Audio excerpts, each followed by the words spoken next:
everyone. Thank you for joining. I'm delighted to welcome Jagdish Lohar for today's session, which is going to be on meditation and chakra. This will be an interesting session, and I thank Jagdish to kind of accepting request to put his thoughts to all of us. To just introduce Jagdish, he's ex-TCSer, also my MBA batchmate, and on top of it, he's a co-author of one of the best-selling yoga book, Yoga Chittavritti Nirodha. He, I think, published this book, I think, 6 months ago, and I think more than almost close to more than 5,000 copies he has sold. He's one of the fastest-selling yoga book now in India. So we are delighted to have him today to share his thoughts and enlighten us. Jagdish, though this topic is very vast, he will mainly focus on L1, L2 perspective because that's our current focus, and that could be his guidance to us. Over to you, Jagdish. Thank you.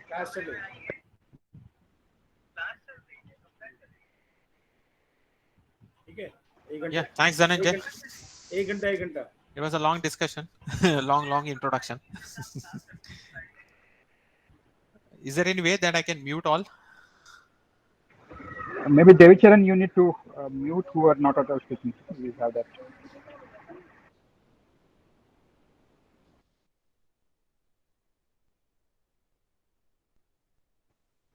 Okay. I was saying something and I saw I myself got muted. Okay.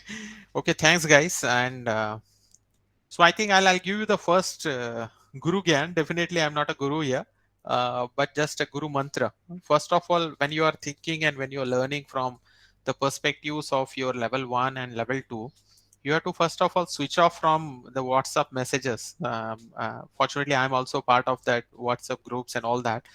The only best way to learn is to learn by yourself and asking questions rather than going through what everyone learns, because everyone learns through various source of information, various source of books, Google and everything, and then it keeps it just does only one thing, that is contradicting each other, right? And most of the time you end up being confused rather than being knowing much in that direction or so. So that's how I basically always suggest everyone that go through or follow through the standard books like our Ved Upanishads, which are the best ones and that are pretty much like say easily available nowadays. That's the best part of it. And when we are talking about my book, it is like say what I have done is like I have created more or less like the details about all different Upanishads and got it all together to make sure that everything is there and it is in sync, and everyone is able to understand it basically, right? And that is where it becomes very simple to understand.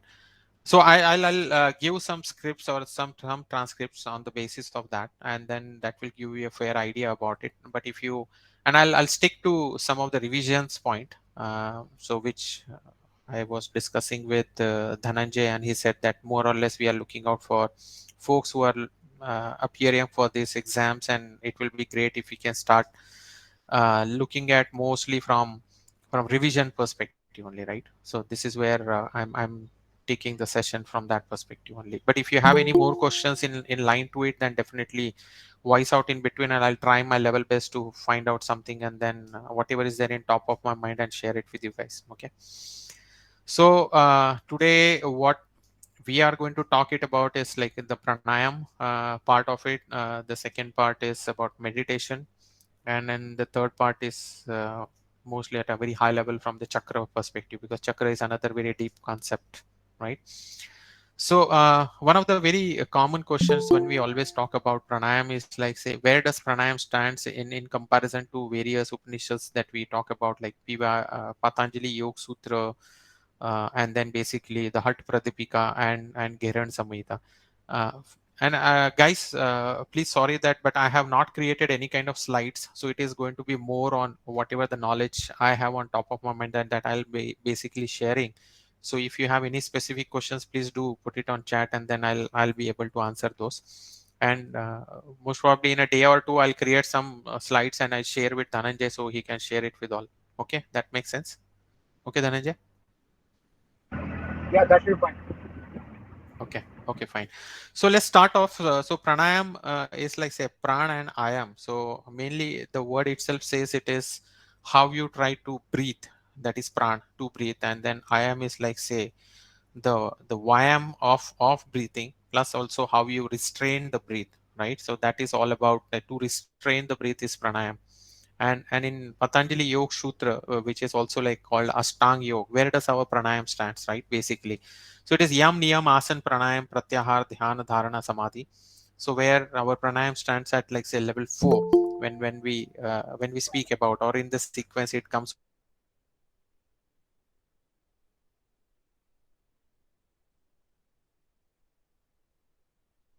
only after asana, and same Swami Swatmara, who wrote about Chaturanga Yoga, right? And in Chaturanga Yoga, it is mainly Asan, Pranayam, Mudra, Nada, Anusandhan, where there are only 4 limbs of this yoga, and Pranayam is again after Asana. So it is the second limb which we talk about in Chaturanga Yoga, right? And important feature is Hatha Yoga is only for Raj Yoga. Okay, so it is like both are interrelated. So that is one thing that we all should be aware of. And then when we talk about Gheranda Samhita, right? So Gheranda Samhita is again called a Saptanga Yoga, and where it is very different from other 2 limbs which is spoke about Patanjali Yoga Sutra and Hatha Yoga Pratipika. It is mainly 7-fold. So it is Shatkarma, Asan, Mudra, Pratyahara, Pranayama, Dhyana, Samadhi, right? So here Pranayam is pretty much like say after Pratyahar, which is like say is a 5th limb, and it talks about like say pranayam helps with lightness. Okay, our body is in terms of when we speak about in Hindi it is halkepana, right? Or halka ho jana kind of things. Are you guys okay with English or Hindi, or both is fine? The combination will help like this, Hindi and English Okay. combination. Yeah, okay. Okay, fine, no problem. So pranayam, it stands as a 5th limb. So this is one of the major questions when generally people ask during our question session is like how do you or where do you keep our pranayam, or which limb of the Upanishads that you find it out. So it is mainly in Patanjali Yoga Sutra it stands at 4th limb, and then in Hatha Pratipika 2nd, and in Gheranda it is mainly at 5th limb, right? So these are some of the key points that one has to really understand and to know. Okay, that is one important part that one has to understand. Okay, so what is pranayam concept? uh, Sorry, but there is a lot of disturbance in the background. uh, so what is the concept of pranayam mainly here? Okay, so we talk about like say pran plus ayam. Again it is like say how you restrain your breath. So expansion of prana, or it is also called as vital energy or the living force of our body, right? So it's mainly like say the gross manifestation of prana is like say breathe. So you just have to make sure that you are aware of yourself, and when you say aware of yourself, you will get aware of yourself by pranayam. Okay, so that's one of the key thing that we need to understand. It talks about in Hindi, if I had to explain, pran plus ayam कैसे होता है कि it is prakashana. Okay, anna is like say श्वशो श्वास करना, तो it is to breathe, जीवंत मतलब अपना खुद का जिंदा रहने का एक कॉन्सेप्ट जो देता है लोगों को. और आयाम इज लाइक से द लंबाई और द विस्तार, जिस तरीके से हम ब्रीथ करते हैं, the length and the expansion and how much we hold it back. Okay, so nigraha कहते हैं उसको. So that is what it's all about, concept about pranayam and the meaning about the pranayam, right? So when we talk about it, and again when we try to compare it with the panchapran, which we say like say it's a pran, then it is apan, then vyan, then we also talk about udan, and then saman. Okay, and how it fits into our body with all different respect of like say the parts of the body, that is also very important to understand, right? So when we talk about pran is like say nothing but it's a breath, and it is related to our panchamahabhut. It is like say related to the sun, so it is surya, right? And its main aspects with the body is like say mainly the eyes, the ears, the nose, the face, and also the heart. That is where it is more related to it. That is what we say is the sthan. Okay, the sthan is like where does pran really reside. So it is mainly in your eyes, ears, nose, mouth, and then it is to the heart. And when we talk about apan is very much related to earth. And when it related to earth, it is more related to over the bottom, or the sthan, right? The mooladhar kind of things. So it goes to mainly the mal marga and the mutra marga, right? So it's mainly related to our excretory organs also. Same way Vyan. Vyan is like Vayu. Okay. So Vyan itself says it's a kind of a transport system. It just generally take over your pran across your body. That's why it's called Vyan. And Vyan itself, when we speak and compare it with the Hindi language, Vyan is nothing but it's a transport system. Okay. And again, any vehicle is called as Vyan. हम इस व्यान से जाएंगे करके kind of things. So that's how it is very easy to remember. Vyan is nothing but it's the transport of pran all across your body, right? And then Udan. Udan is basically related to your fire, Tej. And that's why it is more related to your Sushumna Nadi. And then again, it's related to your neck, that is Gala, right? That is where is the main area of Udan.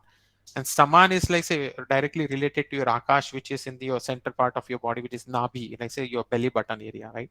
And to till the part of your like say the stomach and till the part of your chest. And it is all related to your mainly digestive system. So that's how your pran, Apan, and Vyan, and then Udan and Saman. These are your Panchapran. And they are all related to mainly your Panchmahabhut, and then these are the areas which are mainly related to. So this is one thing that you need to very carefully understand, and like say you have to keep in mind when you actually face your exams or any of even if it is a theory exam or even if it is your mainly viva or the vocal exam, that where the practical exam, this is where we need to be very careful. Then we have another like say a type of pran called upapran. Okay, upapran are nothing but they are the Nag, Kurma, Kukul, and then we have Devdat and Dhananjay. Okay, so not our Dhananjay here who is in the call, but they are all related to different aspects of daily way of like say doing it. And when we say upapran, they are just extension to the pran. So mainly Nag, upapran is mainly related to through belching. Like say belching is like dakar dena or the Vani mainly. Kurma Pran is mainly to blink. So when your eyes keeps on blinking, it's more related to that. So अपना जो आंखों की जो पापनी है उसको जो बंद चालू करते हैं उसको कुर्म कहते हैं. Then krukal is shink. The moment you sneeze, it's nothing but it's a kind of upapran which is more related to krukal.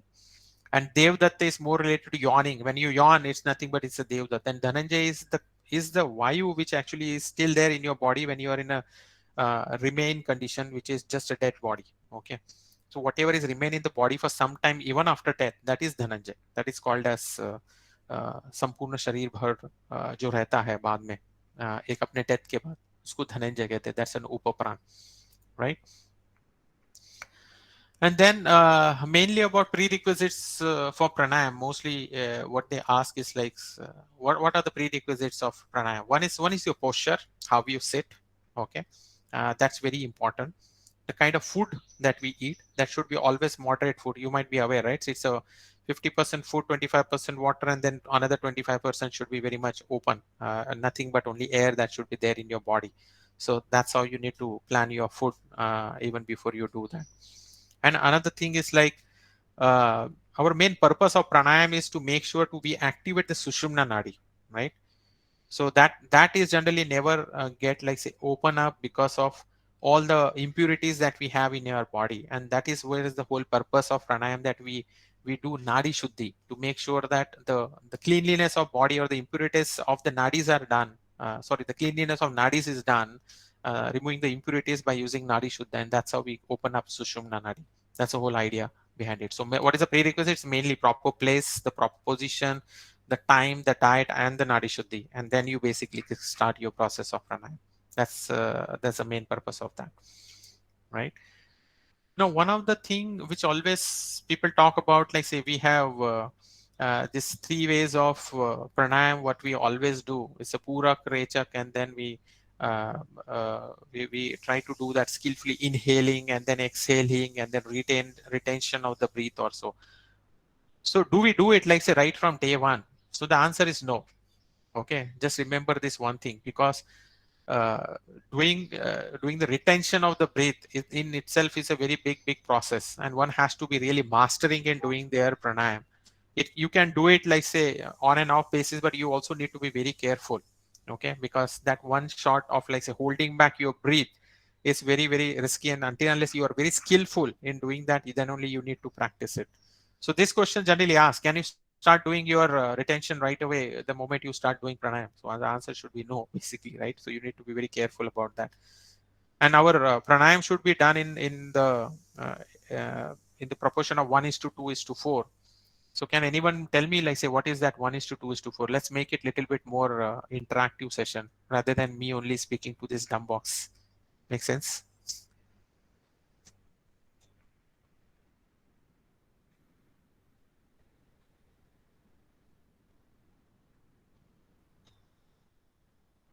Exactly, right.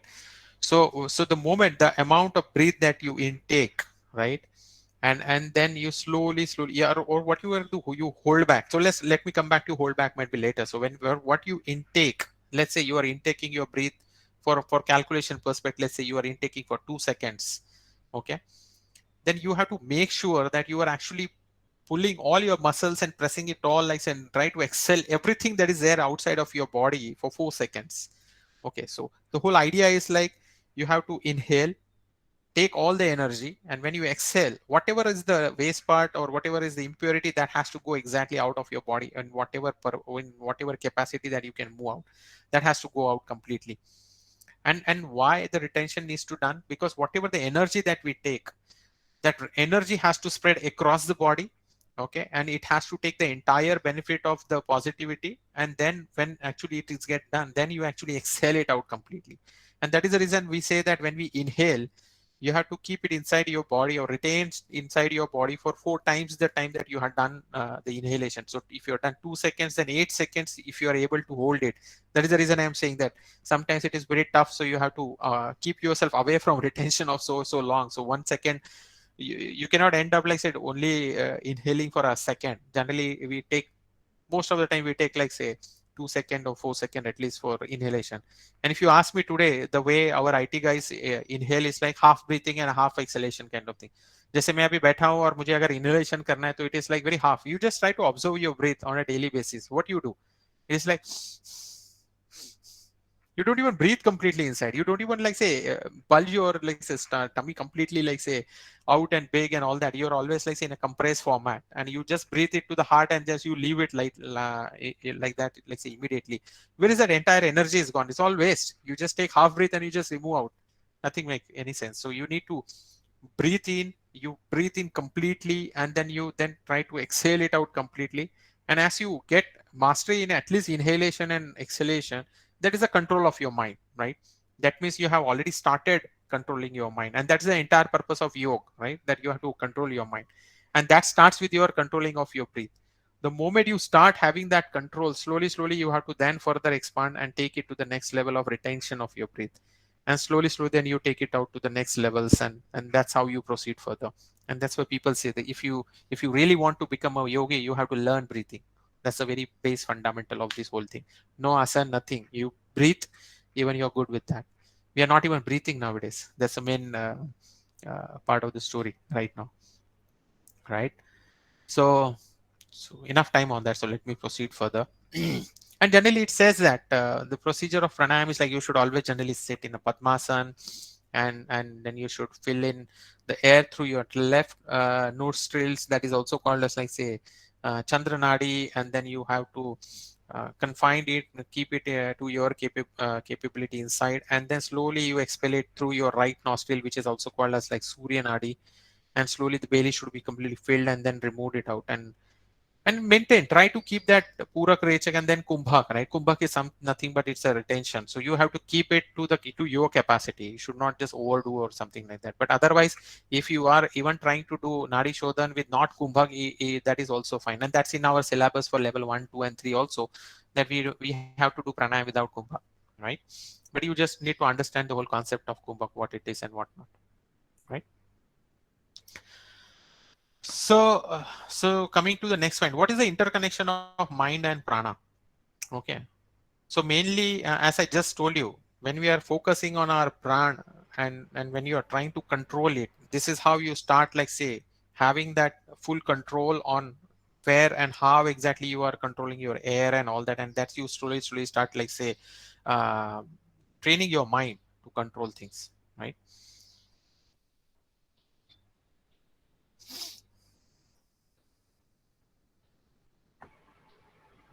How much time we should devote for pranayam? Uh, that's a good question. So who asked me this? Sorry, it's full Devi, right? Or Shelly, Suman Singh. Suman Singh. Oh, okay, Shelly. Shaili. Hi. Hi. See, if you ask me today, you have to do pranayam like say daily and continuously. If you ask me, that's how you have to see. The whole idea is to make your body, what do you say, disease free. You have to do the regular breathing in the right fashion, which we are not doing it. What we always think about meditation is to sit inside and then you do meditation and you are done. What we are doing is not meditation at all. Let me tell you that meditation is a complete different concept altogether, where the whole ajapa and all that kinds of concept comes into play, where you get into meditation, where you try to understand thoughts and then you look at that thoughts. You get your thoughts moved like as if you are moving different screens on your laptop. Similarly, you can move your thoughts, keep being completely aware of understanding that thoughts, moving that thoughts, transversing different thoughts together, and then you take it back and then you get more deeper into it and then get more aware of it. That's how you get into the entire meditation phase later. But okay, let's discuss this when we are talking about meditation. So pranayam is something you need to do the breathing right. So if you have to do, if you're able to do full breathe in and full breathe out, do it like say, you'll not be able to do it because your focus should be always there. So once you become skillful in managing your breath, you have to do it all the day, all the time. Definitely not at night, you will not have full focus on it. But as much as focus you have and you can keep, you should do that, and that will automatically keep control of your mind, and that will automatically control your stress and all other things. That's the whole idea behind it. Kumbhak, definitely you should not like end up doing daily, because for that you will have to sit down and completely focus and concentrate on that, right? That's how it is. Any more questions, guys? So far so good. Yes, please. Very nice. Thanks. Okay, cool, thanks. Okay, so we talk about like say now what are different types of pranayam. Okay, so mainly people say that the types of pranayam are like say the Rechak, Purak, Kumbhak, and then we talks about the type of Kumbhak as two type. One is the Sahit and the Keval Kumbhak also. Somewhere I feel like Hatta Pradipika says that they are this types of Kumbhak, but generally let's not consider that as a type of Kumbhak. But from a syllabus perspective, please take it as a type of Kumbha. Sorry, the type of pranayama. It's a Rechak, Purak, and Kumbha. And Kumbhak are two types. One is Sahita and one is Keval. Okay. So Sahita is like when you do it by knowing yourself that yes, I'm holding back my breath, I'm retaining my breath. That is Sahit. So you're aware of it. Rechak is something which happens just without your knowing. Okay. So when you get freedom of Purak and Rechak, automatically your pran gets retained. Sometimes you try doing that, like say you are concentrating on something and you just breathe in and then you just fully focus on concentrating on something, you will see that you're not breathing. It happens most of the times, right? So that are kind of kumbhaks are like say the keval kumbhak, and that is something means you have achieved what is it, nirvana, right? So it goes that way. Like say we have pranayam. Pranayam consists of purak, kumbhak, rechak, and kumbhak are two types that are like sahit, and then one is keval. Keval is mostly called as like unconnected. We are not aware of it. That's why we are not connected to it. And sahit is connected because we are aware of it and we are doing it by self, right? And we are doing it deliberately. That is why it is called as like connected. Okay, and Sahit Kumbhak are also been called in different ways. There are different types, right? So I'll just name it. I'll not go more in detail about that. But Sahit Kumbhak, which you can do during any of the pranayam plus Kumbhak, is like Surya Bedan, Ujjayi, Shitkari, Shitali, Bhasrika, Brahmari, Murcha, and Plavani. These are few to name fit, which are mainly with the Sahit Kumbhak that we go with. Okay. So let's talk about Nadi Shuddhi here. So Nadi Shuddhi, we I just explain you when we are talking about Nadi Shuddhi is more related to how you control your breath, and you breathe in with your Chandra Nadi and then you exhale through Surya Nadi, and then you inhale through Surya Nadi and then you exhale through Chandra Nadi. This basically keeps a full control on your breathing patterns and your breathing mechanism, and it keeps a full control on your heart and the cold part of the body, and this is where we need to be very much keeping a focus. Just give me one sec.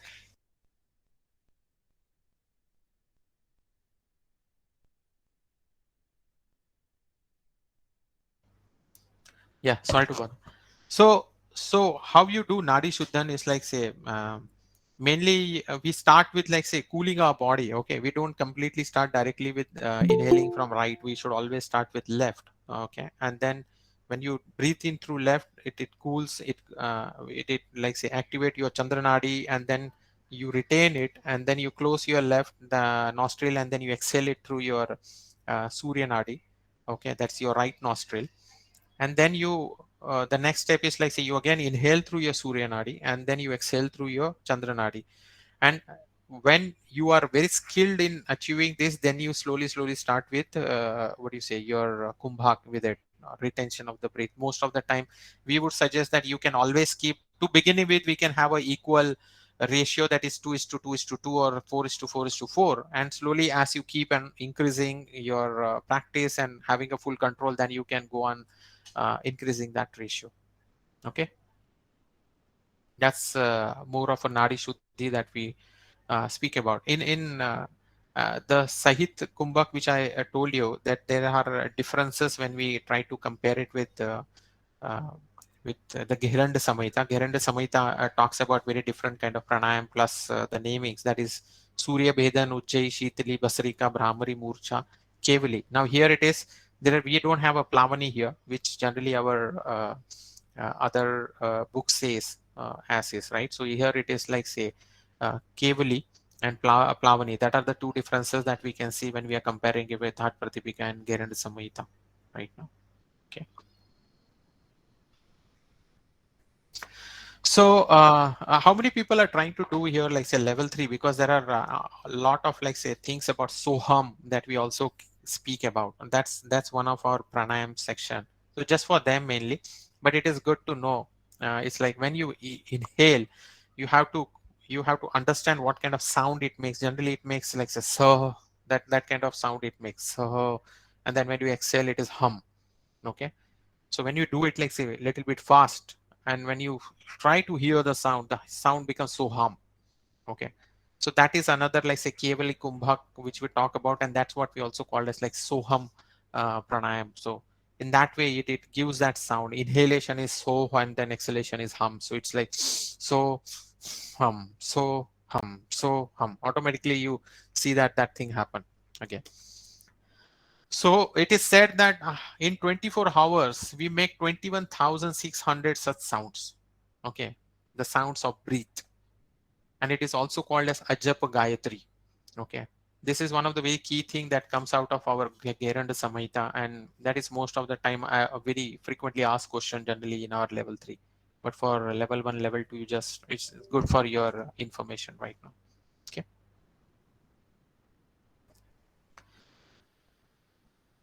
So the sign of perfections of pranayam, where people say that when you actually become perfect in your pranayam. So generally it all depends on how you control your mind, and how you control your mind, how much you can control your breath. Okay, when you are understanding and when you are observing your breath, the day you stop observing your breath and you actually follow the pattern which you've been doing, so you become habitual of it. Okay, and now it becomes your day-to-day exercise, like say you just keep doing it, right? So if you even have to eat food, you can close your eyes, you still, your hand can go directly to your mouth, it will never go to your nose, right? Similarly it has become a habit. So that's how your breathing habits, when it becomes, then you don't really have to think, your mind don't have to really control your breath, and then you automatically take that breath in that particular fashion on a regular basis. And then automatically when you also become very expert in retention of that breath, okay, that is where it says that you have achieved perfection in your pranayam. Okay, so that's all about, like say, it goes everything with practicing.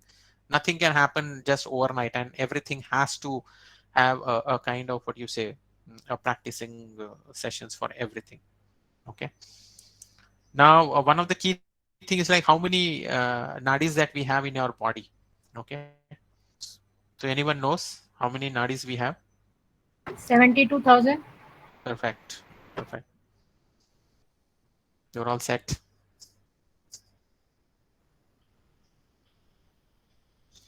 So again, one of the thing is like people say if we can do our nadi shuddhi with bij mantra. Okay, so that really gives a very big benefit out of it, but this is out of your syllabus.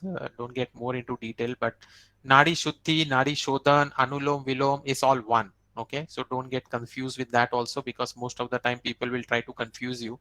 That tell me a difference between Nadi Shuddhi and Anulom Vilom. It's all one. So don't worry about that front. Only one difference could be that if you are doing Anulom Vilom without Kumbhak, then it becomes, Nadi Shuddhi without Kumbhak can also be called as Anulom Vilom, but most of the time we also consider doing Kumbhak and Anulom Vilom. That's the only differences that we can bring in. Otherwise, there is no difference. Okay. So one question. Yeah. Yes. Yes, We please. have our left side is Ida Nadi and right is Pingla. So how do we know that which one is disturbed and how to get in control, and like it's a bit complicated. I don't know, like how will you understand which is disturbed and how to with this pranayam, how to develop that. See, mainly it is said that the most disturbed nodi in our body is Sushumna. Okay, because it is not open, because we are not taking full breath. As I just told you, right? What we breathe is, it's like not a full breath. And most of the time we do that kind of breathe. You all of you who are present in this call, just check your breath. Okay, we are not even breathing, we are not even bulging our stomach, we are not even fully expanding our chest, we are not even breathing on our clavicular, right? So I'm coming to that point. So what is a full breathing? There's a yogic breathing, right? So when we combine your clavicular, thoracic and your abdomen, it becomes a yogic breathing. That's what we call this, like say full breathing, so sectional breathing. So the point is there are different diseases or different problems associated with this, and that's the only way. When you go more into therapeutic, then you get more aware of it. So let's not get into more detail about it, because it will just extend session. I'll be more interested to explain it, might be some other day, just to talk about it from the Nadi perspective. But yeah, you need to be aware. Like say most of the time it says like, okay, let me give you one example, very simple example. When you have a cold, okay, just at that time you understand that your Chandra Nadi is disturbed, because it's a area of cooling things. So you have to, like say, always try to take your what's say breathing with your Surya Nadi, that's on the right side nostril, and then it will give you a very soothing effect. Try doing that. So most of the time it will help for Okay, you. thank you. And when you get fever, you very well clearly understand that your Surya Nadi is disturbed. Okay. So it's just a very high level, but it gets more into detail later also. And Sushumna Nadi is like, say, it's completely disturbed. So we are not even taking full breath. So that's how we get into it. Okay. Okay. So let me end up this pranayam, okay, by mentioning. So what is the process of pranayam? Pranayam is basically, there are a 5-step process. That is, one is the cleansing. Okay, one is cleansing of your nadis. That's one thing. Normalizing. You have to learn normalizing your breath. Okay, that's a major thing, because your breath is not normal today. The third and the major part is controlling. As I just said, like how much you breathe in, how much you breathe out, how much you retain, that's a controlling. Okay, that's very important. Then you start balancing. Once you start doing this controlled breath, you automatically balance your Ida and Pingla, and automatically with going forward, and as you proceed further and you get expert in your what do you say, it becomes your habit, right? Surya Nadi is Pingla and Chandra Nadi is your Ida. So once you do that, the balancing act you do, automatically it helps you to start activating your Sushumna Nadi. The next thing is, and the major part of the pranayam is awareness. Okay, that you start getting aware of yourself. That is one of the most important thing. So this is more or less, like say, high level, our syllabus from level 1 level 2 perspective. But one of the very key thing to this is that how you actually make sure that you are well aware of your breathing is, like say, you start focusing to your breath, how you're breathing, what is your breathing pattern, from where you are breathing, your heart, your abdomen. Most of the people, we are not breathing through abdomen, we are only breathing through heart. Okay, so it's only our thoracic which is getting all the benefits, and not going through the entire body through or so. So that is very important. Start observing. When you start observing, when you start knowing what you are doing, then only you will know that what you have to do. Secondly, when you know what you have to do, then second thing is like how you control it doing it. when you start doing this whole exercise, automatically you see that you are having now more control on your mind, and this is how our breath and your mind is pretty much in control, right? So now the type of pranayam techniques are basically only three. One is the abdominal breathing. When you fully breathe in through your abdomen, that's your abdominal breathing. Okay. And mainly it's said that you should always be sitting in a position of Vajrasan when you are doing abdominal breathing, right? Same thing for thoracic. It can be any comfortable position or Vajrasan, but you have to breathe it through your thoracic. That is, your chest should be completely expanded and it should be completely contracted. For clavicular, the same thing. Vajrasan is the best position, but otherwise any comfortable position or Padmasan. And then you do your clavicular breathing. Clavicular breathing is like you basically breathe anything which is beyond the chest, upper side of the chest, and you completely increase your clavicular side. And one of the biggest part is like, say, you do full yogic breathing. You start with this sequence of abdominal, thoracic, clavicular, and you go reverse when you are exhaling. It's from your clavicular, thoracic, and abdomen, completely squeeze in and then completely exhale. And this will basically help you to to learn that and create that habit of, like, say, breathing and having a full control of your mind. And the third step is being aware of yourself, right? This is all about pranayam that we are talking about. Now, I spoke a little bit about our Nadi Shodhan. The next pranayam technique that we have in our syllabuses is, like, say, uh, let me pick up our syllabus. So we have Shitkari, we have Shitali. Shitkari and Shitali are called to be the cooling pranayam. So anyone who is having fever or so, at that time, if you try to do it, and wherever some people always feel like, say, getting hot or, like, say, getting more like sweaty, these people should definitely try doing Shitali and Chitkari. That is very important. And Bhasrika pranayam, everyone is aware, that's uh, the forceful exhalation and, like, say, auto inhalation kind of thing. So that is very important that we have to understand. Again, like, say, Bhasrika is said to be giving a very best results when you're sitting in your Vajrasan position. That is very important. Now, in all of this, I would say the best pranayam that I would say for anyone who is having disturbed mind and not really being able to focus or so, not getting good sleep or so, then they should definitely try doing Brahmari.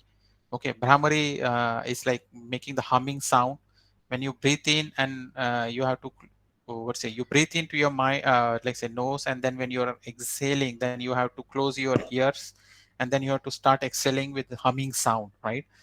And that will try to, like, say, completely empty your mind. You start doing it. If you do daily, like, say, 10, you see how soon you start, like, say, getting a good sleep, because that will immediately start throwing out all your mind stress and unnecessary thought process that you are doing in your mind. So start doing that. That is one of the very best exercise that I always recommend for most of the people under stress or having more, like, say, disturbed sleep or so. Okay. So far, any questions, guys, here? So before I move out to the next topic, that is chakra.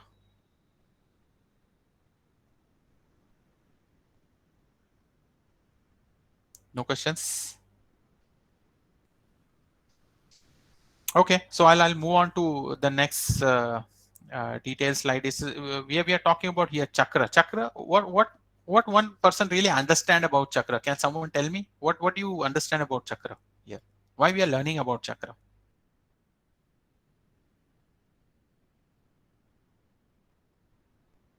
Anyone? Maybe it's energy restoration in the body. I don't know. I'm not clear. Yeah, that's one. Good try. Or another one. Let's make it more interactive, guys. Otherwise, unless we make it more interactive, this whole revision is not going to happen, right? Yeah, So exactly. Dhananjay, what do you understand about chakra? You tell me about chakra.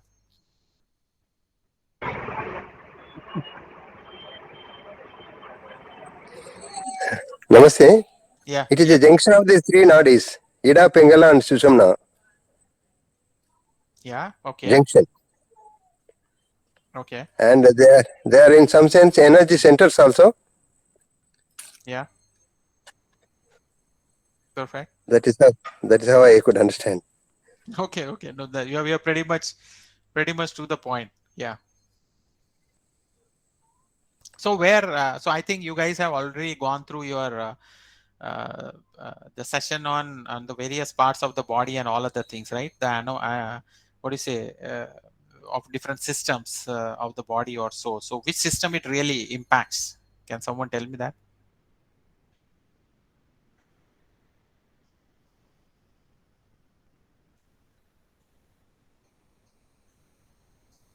If you guys are not interacting, I'll start taking the names. Yeah, this is Vidya here. Hey, Vidya, yeah. So they are the energy centers of the body, the 7 points or the wheels that we have in our body, right? So Yes.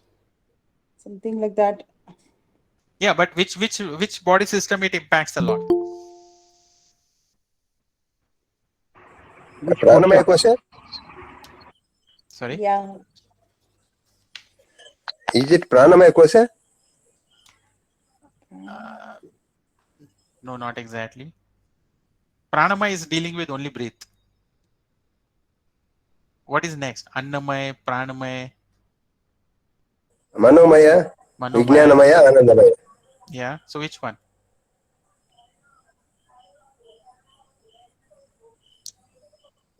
Practice, guys. Come on, tell me.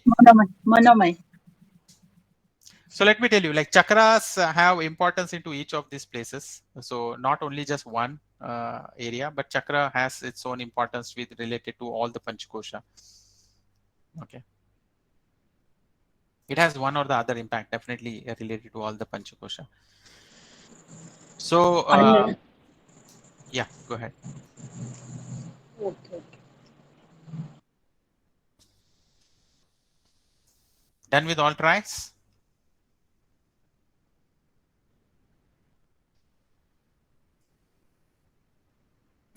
So one of the most important human body system which impacts is the endocrine systems. Okay.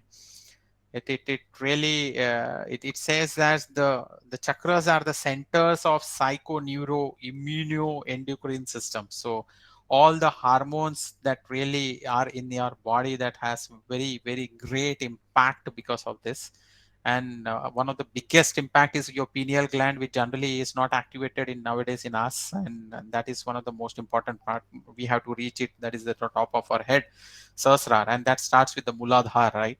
And sir, you said it right that it is the junction of all the Ida, Pingala, and Sushumna Nadi, and that is where are our center points. So it starts from bottom, the Muladhara chakra, that's the root chakra. Then we move ahead to Swadhisthana chakra. The next one to Swadhisthana is Manipura, and then it's Anahat chakra, that is again called as heart chakra. Then Vishuddhi, which is our throat chakra. Ajna chakra is the third eye, which is just center of your eyebrows. And then we have Sahasrara chakra. There's a crown chakra, right? It's all in the center of the body. Where it says is like when you take your finger to the center and then we place it at the end, right? And the 4 fingers from here and the 4 fingers from there. So 8 fingers, and then the point where it is hits, that's your Sahasrara chakra.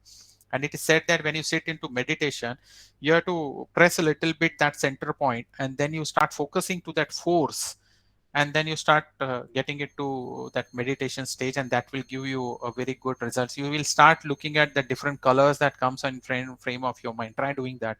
It's very, very good. And wherever you want to concentrate, just press hard. If you press very hard here, and when you start doing meditation and keep focusing on that force with your breath, you immediately get that impact cool most of the time. That's a quick way, but that's not the right way.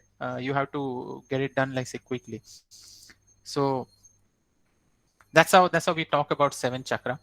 And guys, I'm reading my own book and I'm giving you all the pointers. So sorry, I have not created any slide, but I'll definitely create something and give it to you. Okay. So I'm just picking up some of the key important points which are very important, and then I'll start sharing it with you. Okay.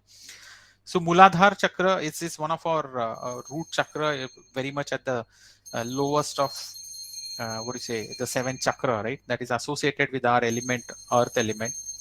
Okay. And earth represents our body. That's a physical body and solid form of our generals. And that is the reason I told you, like Annamaya is something, a kosha that gets impacted because of Muladhara chakra. And it is directly related to our reproductive systems, testis in man and ovaries in women. And it controls basically our what is it, the sexual development and the secretion of sex hormones also. So as I told you in the beginning, it is one of the most important factor, the chakra, that directly impacts our endocrine systems, right? And that automatically impacts the hormonal systems of our body. So what is Mooladhar? Can you give me a meaning of Mooladhar?